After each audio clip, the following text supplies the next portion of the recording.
This is your guide to list building using 2 combat patrols in 30 minutes or less.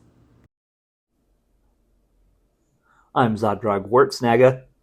And I am Mazrog Scragbad. Mazrog, how many games of Combat Patrol have you played at this point? Still my answer of more than 5 but less than 10. How many games of regular Warhammer 40k 10th edition have you played? 1? Just one? Yeah, I think that's right. Yeah, just 1. Yeah, because we were playing 3rd edition for a little while. Mm-hmm. Yep. So today we are making an army. But wait, how many games have you played? How many games have I played? Oh, that's true. I have played on average like once a weekend since spring of 2024. And how long were you playing before that? I mean, after you took a break? I think I started playing Warhammer in 1996 or 1994. Okay. So 2 to 4 years after I was born. Yeah. So today we're making some army lists. We are. We're making some army lists in an interesting way. We're starting with 2 combat patrols. Mm-hmm. And we are going to make a list that is 1,000 points. Then we're going to add to that to get up to 1,500 points. Mm-hmm. And then we're going to add up to that to get up to 2,000 points. And based on our names, you can probably guess that we are starting with the Orks. My favorite. We are starting with the Orks. What do we get if we buy 2 Combat Patrol Orks to start our army? What do we get? If we are doing 2 Combat Patrols, we are getting 2 Beast Boss. We are getting 4 Squig Hog Boys and 2 Bomb Squigs, and we are getting 40 Beast Naga Boys. I think we're getting more than 4 Beast Naga Boys. I think we're getting 8. We are getting 40 Beast Naga Boys and 8 Squig Hog Boys. Yeah. Sorry, my apologies. My apologies. That's right. So we're getting quite a few models. And that by itself is almost 1,000 points. It is. So do we think that's a good place to start? If you are looking to have fun, absolutely. But I've seen you watch some of the competitive videos, and you're not taking this to a competition. No, you're probably not. But I think it's a really good place to start. Certainly from a value perspective. Sure, absolutely. I don't feel like this is a crazy expensive army to build, despite the fact that it's Orks, and Orks are usually a little expensive because, you usually kind of want to mass Ork boys or something like that. So I do feel like this is a good starting point. I will say, too, if you're going to start this way, build the second box of Beast Naga boys without the thump guns. Mm-hmm. And I'll cover that at 1,500 points, why that's important. But you want to build the first 2 squads the way that the Combat Patrol says to build them, because you want to be able to play Combat Patrol, and you want your models to be correct. But the second box, you're probably not going to play Combat Patrol out of that, so you probably don't want the thump guns. And something important to note here is now you can actually use the bomb squigs that come in the combat patrols. Yeah, you do get the bomb squigs, and they're not used in the game of Combat Patrol, but you do want to make sure that you're using them when you're playing regular Warhammer 40k. And we'll talk about that 1,000 point list. Speaking of, to get to 1,000 points, that's pretty easy. What are we adding? We are adding 1 Beast Boss on a Squigosaur that will take us from 860 points to 990 points. It will. And we want to make sure we give him the thump gun. It's free. It's a free upgrade. You might as well just give it to him. He doesn't, unlike a lot of squads in the game, he doesn't lose anything by gaining the thump gun. So, and we're taking this. There could be some other options that we could use to get to 1,000 points, but we're taking this specifically for a couple reasons. One is just the monetary cost. Like, it's a relatively inexpensive way to get to that 1,000-point threshold. You're buying one model. The other reason is he is pretty powerful in his own right, and then he does boost the power of your regular Squighawk boys just by being with them, and that is pretty valuable, right? Because they're already a powerful unit, and he just makes them more powerful. So how does he make him more powerful? Well, he gives them a couple abilities. He gives them, it's called Thundering Stampede, and so while he's leading them, they get to add 1 to their charge rolls. They already move pretty quick, so being able to move and then on the Wa turn advance and then charge and then add 1 to that charge roll is pretty good.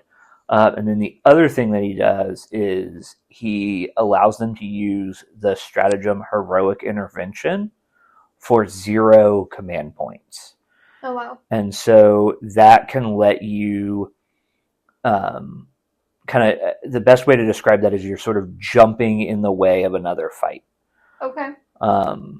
The other reason that I like to add this Beast Boss on Squigosaur into this list is you lose a little bit of what he adds, the elements that he adds by doing this, but you can just run him by himself.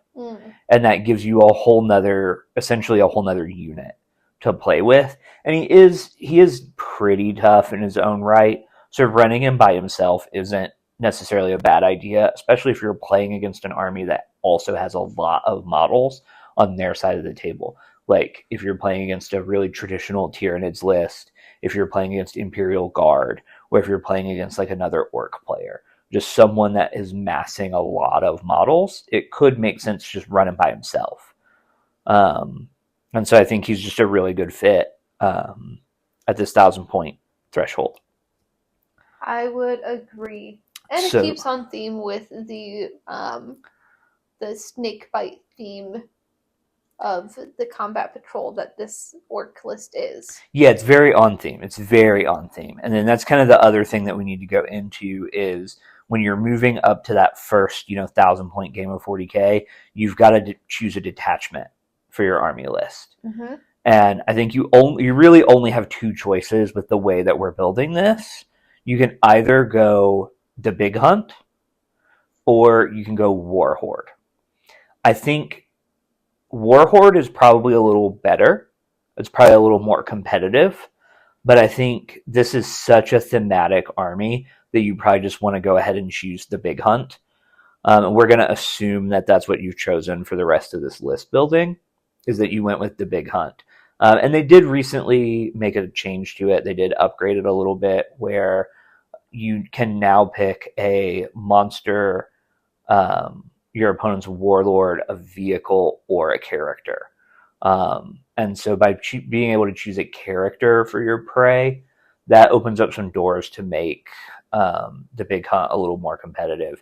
And we're not going to go into that. This isn't like a metagame analysis or anything like that. So we won't get too deep in the weeds of how to use the stratagems and how to play this list. But, maybe we'll tackle that at some other time. But I do think we're just kind of assuming with this that you're staying really on theme and you're just building a casual beer hammer list to play with your buddies. And I think if you choose the Big Hunt, you're going to be fine. Yeah, this is for fun. Yeah, this is for fun, and this is definitely a really thematic army, as you'll see going forward. Because at 1,500 points, we're going to add even more thematic units. We are going to add me, Mazrog Scradbad. That's right, Mazrog joining the fight. And who else are we adding, or what else are we adding?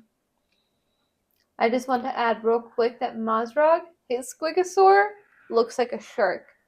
I love that. I love sharks. We are also adding 2 kill rigs. We are adding 1 enhancement. We are adding Glory Hog onto our Beast Boss on Squigosaur. That's right. So because on the other one we didn't have enough points, and on the 1,500 points now we have enough points that we can add the 30-point upgrade of Glory Hog. Yeah, and Glory Hog lets us scout at the beginning of the game. Lets you get a little aggressive if you're playing casually. If you're playing competitively, it lets you get a little cagey with your units. You might be able to deploy it really far forward and then scout it away, kind of tricking your opponent into making a deployment mistake. If you're playing casually, you just want to run these Squig Hog boys off the table. And let's go. And so the reason we're adding Mazrog is Mazrog himself is kind of, or yourself is kind of a powerhouse. Really strong into tanks and monsters. And then, adding some mobility to the list. He can lead the other squad of Squig Hog boys that we have. So now both of those squads can have a leader, but sort of the same thing as before. You could just run him by himself. Mm-hmm. If you're going into something like Imperial Guard or Tyranids, it may make a lot of sense just to have some monster hunting units in Mazrog and this beast boss on the Squigosaur that are not attached to a unit. So that's definitely one way to go, and we're adding Mazrog just to add that little burst of power and that character to lead a unit. And these 2 kill rigs are also going to add a huge amount of power to this list. Their attacks are insane. Specifically, the Whir Tower. The Whir Tower is basically an orc las cannon that always hits. That's awesome. And orcs have trouble shooting in a lot of lists. They do. I can speak from experience. That is true. I think you've hit with like 1 slugga attack ever. But because the Whir Tower automatically hits, and it's strength 12, and it's AP -3, and it does a D6 damage, it's just a really strong attack into like tanks and those tougher things that orcs kind of traditionally struggle against. So adding that, and then the other thing that lets you do is you can take your beast boss and 10 of your beast snagga boys, mm-hmm. and you can put that squad in a kill rig.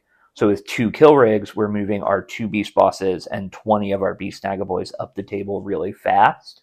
And this is why we don't want the thump guns. The kill rig does not have firing deck. And so what that means is the guys inside can't shoot. Mm. And so it doesn't really help us to have that thump gun. And what we want to do is we want to be really belligerent with those units. We want to run them up and we want to play them really aggressively. We want them to hop out of this kill rig and attack something.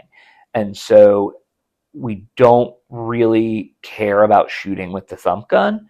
And if we take the thump gun, we lose our choppa, and the choppa is just a better close combat weapon than the standard close combat weapon. Mm-hmm. So we really want the boys inside these kill rigs that are also paired with that beast boss. We want them to just be as choppy as possible.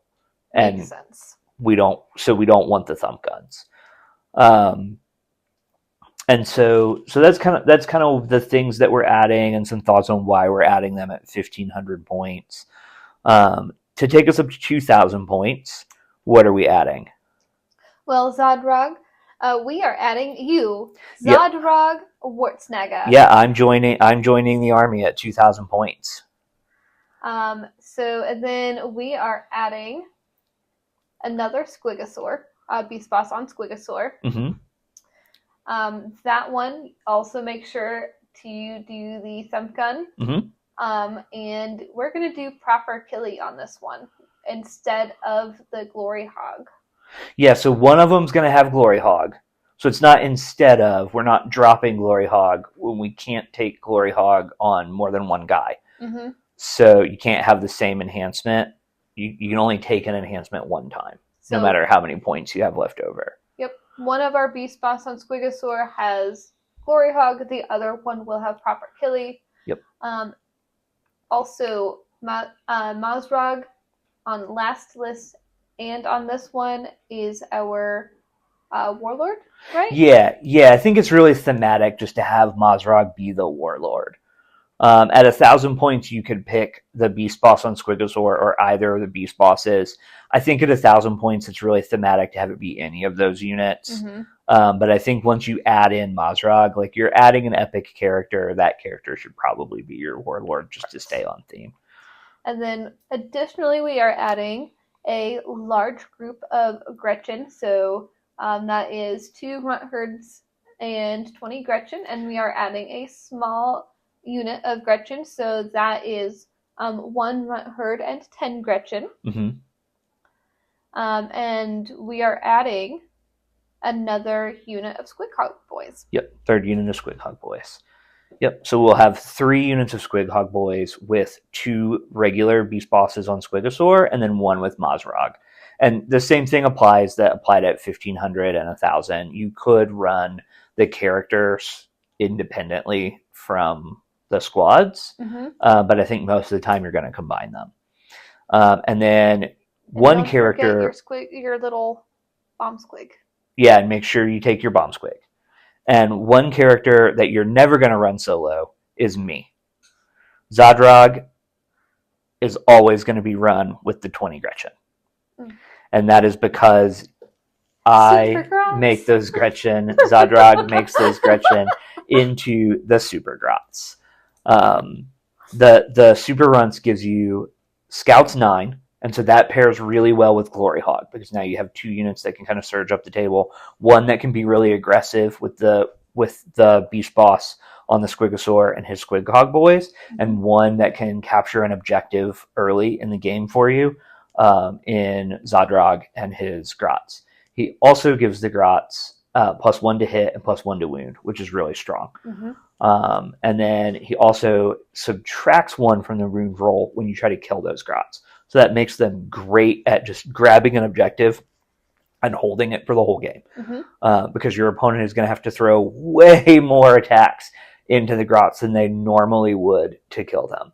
And then the last thing that you get is on the Wa turn, Zadrog gives the Grots the special dose, which increases their movement by 6 inches. So they go from a 6-inch move to a 1-foot move. Which is really good for Which Grots. Is really good for Grots. And then when you... Because you can... Essentially then what you're saying is, hey, I'm over here, I'm holding this objective. Oh, something in this game has changed. And now I need to either get somewhere else on the board, I need to reposition, or maybe you're in a position where you just need to get really aggressive. And these Grots on that turn can get extremely aggressive because they already have +1 to their hits and +1 to wounds. And then because it's the Wa turn, they add 1 to all their attacks and they add 1 to their strength. And they can advance and charge. So their threat range goes from 6 inches to 12 inches plus an advance plus a charge. So, Wah. Yeah, exactly. Wah, indeed. And then that other small unit of Gretchen is kind of... It's not as good, but it is going to hold an objective for you, probably your home objective. And it's the other thing that both of these units are going to do is through the course of the game, they have an ability that if you hold an objective, you get to roll. If you roll a 4 or better, they just give you a free command point. Which is awesome if you can hit that. It is. If I never could. If you can hit it, which you never did. And then the other thing is you can only gain 1 command point. 1 extra command point. So you can't take like 6 units of Grots and gain 6 extra command points, right? The first one that succeeds. But the thing is, the more units of Grots that you have, the more chances you get to make that 4+ roll. So here's a question for like the new players. Does the large squad of 22 count as 1 squad or 2? It's 1 squad. It's 1 squad. So you got a big squad of 22 Gretchen and a small squad of 11 Gretchen, and you can only roll twice if one of them or both of them are holding an objective? You only roll for the ones that are holding an objective. So if they're both holding objectives, you would roll for each of them, but you'd only gain the command point once. Gotcha. So if only one squad is holding the objective, you roll only once to correct. See if you get an extra command. Yeah. Yep. And then we're adding that third beast boss and that third squad of Squig Hawk boys for a couple of reasons. One, it just stays on theme with the army. Two, if you're playing into the big hunt, Squig Hawk boys are quite good. They can be the target of a lot of the stratagems, and some of the stratagems are pretty effective at again crippling those tanks and monsters. And then, adding that beast boss on the Squigosaur with them, just again, it increases their power level, and it gives you that option to have him be a separate squad if you need him to be. He does not have to join the character, or the character does not have to join the Squig Hawk boys.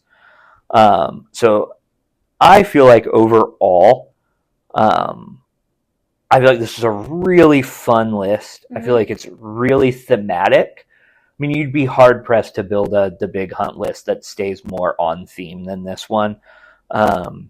And I feel like it's casual enough that, if you're playing just Beer Hammer with your buddies, your list isn't oppressive. You're not playing Necrons with 3 Doomsday Arcs and the Silent King or something, right? But I do feel like it has some tools to really play the game, right? You've got a lot of mobility in these kill rigs and Squig Hawk boys. You've got some mission play with these Gretchen and 2 of the Beast Snagaboy squads, that the ones that aren't in the kill rigs can kind of hang back and do missions and stuff for you if you really need them to. And then you've got some tools to really get aggressive and get out there. You've got these kill rigs that are backing up the Beast Boss and the 10 boys that are with them. And then you've got all these Squig Hawk boys to also get aggressive. You have plenty of attacks to fight big infantry horde armies, but you also have quite a bit of anti-tank, especially when you consider that orcs usually struggle into tanks. You have a lot of units that are specifically tank and monster hunting units. So I feel like, this isn't something that I would take to a competitive event, but I feel like in casual play, your bases are all covered, and you're not playing something that's really like oppressive to play against. Overall, what do you think about this list? Certainly as a new player, from from just like a fun and theme standpoint. I think it's super fun, super easy to build out of the 2 combat patrols. Personally, not my theme that I enjoy. I do feel like this is they look more fantasy than I do sci-fi, and I prefer like some of the other orcs. However, I love orcs, and I would play the hell out of this list. Yeah, I think it's a great list. I think if you were new to the game, I think this is a great list to play, because the other thing that it does is it uses a lot of the same model, right? You have 40 of your models are Beast Snagaboys. That's only one data sheet to remember. Right? 12 of your models are Squig Hawk boys. That's only one data sheet to remember. Correct. Right? And super easy list to play as a new player. Yeah. You're not taking, 10 or 12 different types of unit where you have a lot to remember and a lot to learn. And it's really redundant. If you make a mistake, if I should send a squad of Squig Hawk boys at my opponent's monster, and you mess up and somehow that squad gets tied up by a bunch of infantry and you just can't get to that monster, you have 2 other squads of Squig Hawk boys that you can try to get where you need them. And so that redundancy, I think, also really helps as a new player. You have a lot of tools, but at the same time you have a lot of the same tool. So I think overall, for a new player, I think this is a really good list to start with. And who knows, maybe there's a world where the big hunt sees yet another improvement in the next balance data slate or something, or maybe some of these units see some point cost changes, and maybe that frees up the ability to take another unit, or to add another enhancement to this list or something. So. But yeah, I think this is a great starting point for any new player. Thanks for listening. If you made it to the end of this, really appreciate your time. And be sure to check out our other Combat Patrol reviews. And also be sure to check out our other list building videos that may or may not be as long as this one. Thanks for tuning in.